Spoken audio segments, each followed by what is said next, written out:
think it's important, Michael, to keep your purpose in front of you. And that's the thing to work to, and don't get distracted. We all have opinions. We have opinions about everything, about the things we know, the things we don't.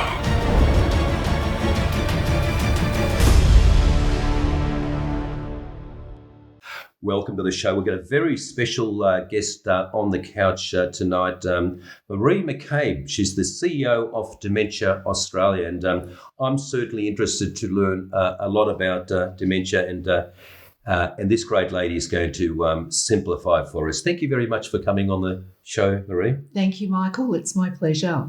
So sometimes I ask people, who are you? Right. Oh, okay. Who am I? I'm the CEO of Dementia Australia. I'm a mother, a sister, a friend, and a beautiful soul, and someone passionate about what we do. Because there's always a purpose, isn't there, why people do something? And you've worked in a lot of non-profit organisations, so you've got a very, very good heart to be in this position. Thank you. Well, I think I'm very privileged to be in this position, and I have a lot to be grateful for, Michael. So I think I'm the one that's privileged here, yeah. So tell me about this wonderful journey. You grew up in Warrnambool, you said in the break. I did, yes. How did you tell me about the career path? Well, I was born in Ballarat, and then my family moved we moved around a bit. With Dad had a penchant for walking, for exciting new opportunities and ventures, but he loved the land. Yeah. And so he really, training horses, training animals, working on the land, that was his love. Amazing. Is he still with us, Dad? No, he's not. He died with dementia, actually, a number of years ago, yeah. But and then we moved to Kuzilny, which is near Warrnambool. Oh, yes. Yeah, and beautiful Tower Hill, absolutely amazing place. And I had the joy of growing up in the country and went to school there, and then I decided that I wanted to go nursing, and my mother was. And was there something? Did I read something about a fish and chip shop in Kyneton? No. My parents used to own one in Anglesea, and I used to work after school in one too. Amazing. That would have been fun. It was great. I mean, you had all those wonderful experiences in a country town because there were so many things you could do. It's beautiful growing up. God bless. And that's right. And then you got into nursing. Yes. So I decided that I would do my nursing aid training. I didn't want to do 3 years because my ultimate goal was to become a social worker, and I wanted to do something where I could actually work part-time and support myself through uni. So I did my nursing aid training at the Warrnambool Base Hospital. And that was remarkable. And I in that time got married, and 12 months later had a baby, and then took some time, a few months off, and then went back to work and had the opportunity to work at the local psychiatric hospital on a placement for 6 months. Amazing. And it was amazing. And it was a time when there were not many females working in mental health. And it was quite an extraordinary opportunity, and it really opened my eyes to what was possible in terms of making a difference for people. And, in those days there was not the medications that are around now. So you saw mental health and mental illnesses in their really florid form. Mm-hmm. And so I got the chance to work with people with Korsakoff psychosis, which is a form of dementia, with advanced schizophrenia, with bipolar disorders, and the learning that I had in that time was really remarkable. And I remember it as really one of the things that expanded my view of what I could do to make a difference in the world. That's amazing, and God bless your father. Then, so when was he diagnosed? Well, Dad, I don't actually know, Michael, because I noticed things changing with Dad. And when I said to Mum, is Dad okay? She said, yeah, he's fine. So that generation was very good at covering things up and protecting their partner's dignity. And I remember being in Warrnambool one weekend with my youngest daughter, Madeline, and Dad was across all the grandchildren and what they were doing, and he was sitting at the table with Maddie, and he said, "Now, Miss Madeline, what are you up to?" And she said, "Well, Pa," she said, "I've just started a new job. I'm playing basketball with a new team, and I'm saving up to go to Thailand." And he said, "That's fantastic, but what about school? And she said, Pa, I haven't been to school in 3 years. And he said, oh my God, Madeline, does your mother know? And I looked at this and I thought, he's kidding, right? And then I realised he wasn't. And I said to Mum, I said, Dad's not kidding, is he? And she said, no, he's not. And she said, he's losing it, Maree. And I said, what do you mean? And she said, he's losing it. And I said, I'm not sure what you mean, Mum. Do you mean he's got dementia? And she said, look, we won't talk about it. You know, he'll be fine. But you just need to know he's not. You know, things are changing for him. And I suppose, Maree, a lot of people didn't talk about it or still don't talk about it. And I even see this in with mental health. People are, they try to cover things up, but it's such a widespread problem, isn't it? It is widespread. And, you know, Michael, there's still a lot of discrimination around dementia. Yeah. And, you know, Dad, there was no way 12 years ago that they would have talked about Dad having dementia. And today even, and what our clients share with us is that, you know, when they get a diagnosis of dementia, everybody moves away. They lose family, they lose friends, and they feel extremely isolated. Which makes things even worse, yeah. Can you simplify, please, to myself and the audience, because a lot of people get dementia and Alzheimer's mixed up, you know, what condition, what is the condition simplified, and can we get it at any age? Great question. Dementia is a disease of the brain. Alzheimer's disease is a form of dementia. There are actually about 100 different types, but Alzheimer's is the most common, and probably about 65% of people who are diagnosed with dementia actually have Alzheimer's disease. And what that's characterised by is loss of memory, but there are also a number of other changes that occur, and loss of function is the predominant to get a diagnosis of dementia. People need to lose function. So it's the ability to find their way in familiar places, to be able to do complex tasks like figure out money. It might be that they can't recall how to play a musical instrument that they were once very adept at playing. So there's lots of features and characteristics about dementia, but dementia is the overarching term. Amazing. After the break, we might talk about some of those signs when we know one of our loved ones might have it. But thank you so much for coming on, and thank you very much for watching.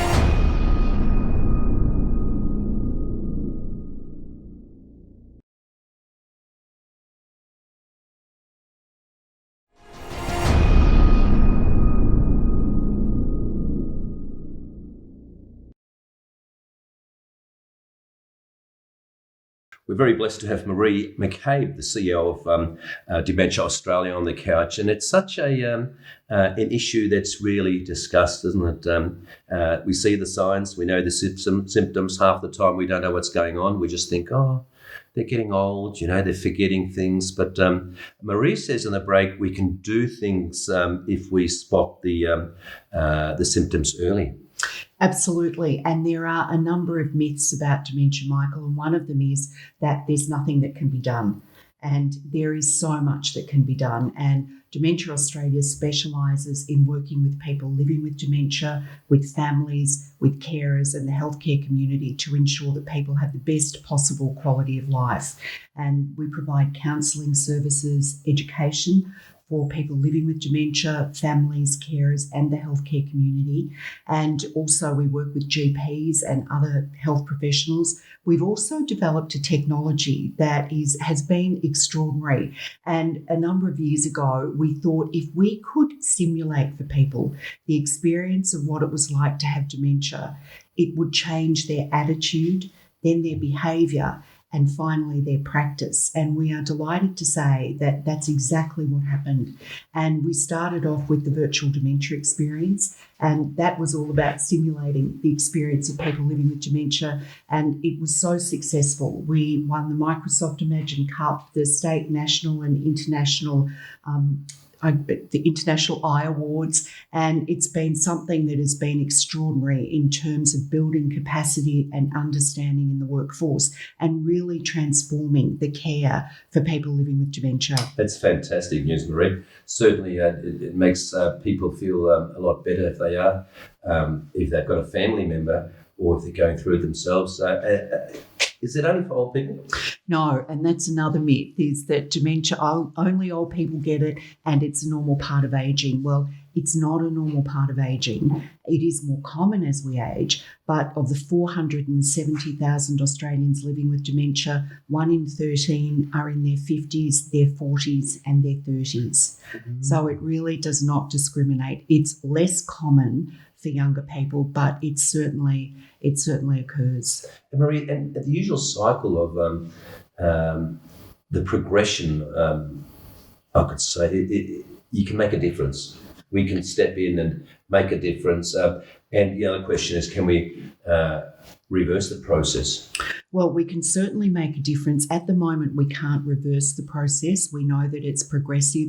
And, what many people don't realise, dementia is the second leading cause of death in Australia after heart disease, and the leading cause of death of women. But the sorts of things that we can do to make a difference, diet and exercise are really important. And exercise, particularly exercising our body and exercising our brain. And we know that there are two things that build brain volume. One is exercise and the other is education. So keeping our mind active is a really important part of our overall health and well-being. That's so important, and that's why all these clubs for elderly people are so important, aren't they? And it's important not to judge, isn't it? Because I was saying to you on the break, I've got a friend who's going through this at the moment, and probably a lot of the viewers would ask if they've got a friend or family member with dementia.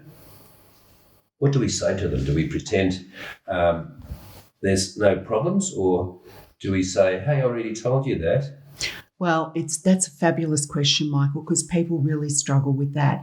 And one of the things that's really important is to just, if people are repeating things, you can gently guide them, try and get them onto another topic, but that's part of the disease. And people will repeat things often if they have a particular type of dementia, or it may be that they forget things. And it really, or if they say, we've done such and that hasn't happened, it's best to let it go. And the least, the way that we be with people that creates the least level of anxiety is the thing that works best for people living with dementia. And we know that they don't do well in environments where there's high expressed emotion. So it's about letting things go, about gently reminding people, about continuing to include them, because the social isolation impact is so profound, and many people then develop depression, and that then takes on its own challenges. So what we want is that people remain socially engaged, connected to the people that they love, doing the activities that they love for as long as they possibly can. That's some great advice. And if you're watching and you've got a family member who maybe have the signs of dementia, it's certainly lots of help out there, and it's usually, I suppose, the loved ones who make contact with the. It often is, Michael, because they often notice the changes. So it may, and sometimes these changes are very insidious and they happen over a long period of time. And it's, it can be a very slow progression of the disease, or it can be quite rapid. But family members often ring and say, look, I'm really worried about my mum, my dad, my sister. We've noticed these things. What do we do? So if you have concerns, please call the National Dementia Helpline on 1800 100 500, and we've got a team of experts that are there and they answer questions. That is some great advice, and many people didn't even know that. We might have a short break and continue our chat, but what an amazing lady, and great information. We'll be back shortly.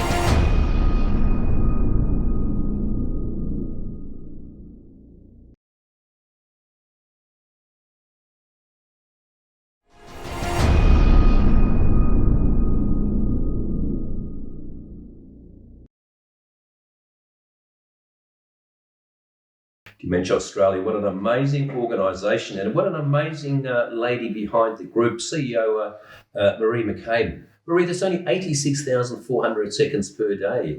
You need 10 times as much in a day. Absolutely, we do. There are so many amazing opportunities, so many great things to do, Michael. We definitely need I mean, how do more. you fit it all in? You've got offices all over Australia. We do. There's about 7,000 people in it, or how many people? We've got offices across Australia in each capital city and also in rural and remote areas that we service. And we have an amazing team. So we've got over 600 people that work for Dementia Australia and around 1,000 volunteers. So we have an incredible network of people. We are privileged. This is great news, isn't it? We watch the news all the time, and we should have happy stories like this on the news, and rather than all the negative ones. You know, the great things that are happening around Australia, because this is important. And what's that phone number again? Who do people contact if they didn't even know there was support out there? Yeah, the National Dementia Helpline, 1800 100 500. All right, Maree, and we don't need to be embarrassed if we're telling the person about symptoms of a loved one, and they say, look, I don't think it's dementia. It's really important to find out, because it may not be. Yes. Right? And people often delay going to the doctor and getting checked out because they're afraid that it's dementia. It may not be dementia. It may be that somebody has a vitamin deficiency. It may be that it's part of the changes that are going on through menopause. It may be anxiety. It can be a lot of things. So important to get things checked out.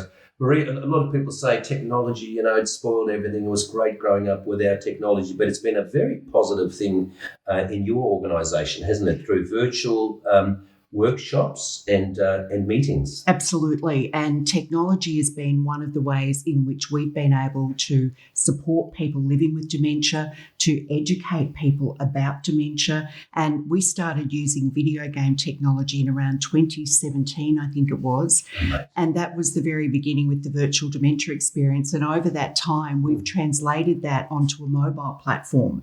And we've now got that technology. We call it Eddie. And Eddie's the name of the man with dementia in the piece of educational technology, but it's also it's called the Education Dementia Immersive Experience, and that has been amazing. And we've got that across Australia now. We've also got that in other countries, in Canada, in the Netherlands, and also in parts of the US. So it has been incredible. That is amazing. And who can join those groups? Well, it's actually available to aged care providers and also to family carers. Yeah. And it's one of the things that really gives a deep insight into the experience of their loved one with dementia, and it makes such a profound difference to them. This is amazing, Maree. Maree, finishing off, what gets you out of bed in the mornings? Oh, look, it's the knowledge that the privilege I have with working with amazing people. We have extraordinary people that are connected with our organisation, that work in our organisation, and the opportunity to make a difference to the lives of people living with dementia, their families and their carers. That is so beautiful. And you're only very, very young, but one day when it comes to that last day on planet Earth, how would you like to be remembered? Oh, look, I'd like to be remembered as somebody that made a difference, that went full. I want on my tombstone, died playing full out, right? Wow. Burnt out. Wow, this is amazing. Everything was, and I suppose you're very qualified to answer this question because, we're always concerned about the opinions of other people. But in your role, there'd be the people who love and support you, but there'd be the backstabbers of the people who, how do people deal with the backstabbers or people who, say, the people who just need to criticise? Look, I think it's important, Michael, to keep your purpose in front of you. And that's the thing to work to, and don't get distracted. We all have opinions. We have opinions about everything, about the things we know, the things we don't know. That and $4.50 will get us a cup of coffee. So that is beautiful. Keep focused on so we stick to our matters. Purpose. Yeah, and I think that's very much how Donald Trump got through his presidency. He said he stuck to his purpose, But that's amazing. And what are the plans for the great lady over the next 12 months and the next 5 years? Well, what we're up to right now, the final report from the Royal Commission into aged care will be handed down on the 26th of February, and that is such an amazing opportunity to be able to shape aged care reform, to participate in that, and to really make a difference in the way that care is delivered. And that's something that that's one of our major priorities for this year, is actually making sure that the recommendations of from the Aged Care Commission are actually handed down, and that we embed those into our practice, into our policy, and into the services that we provide and the support that we provide to aged care providers.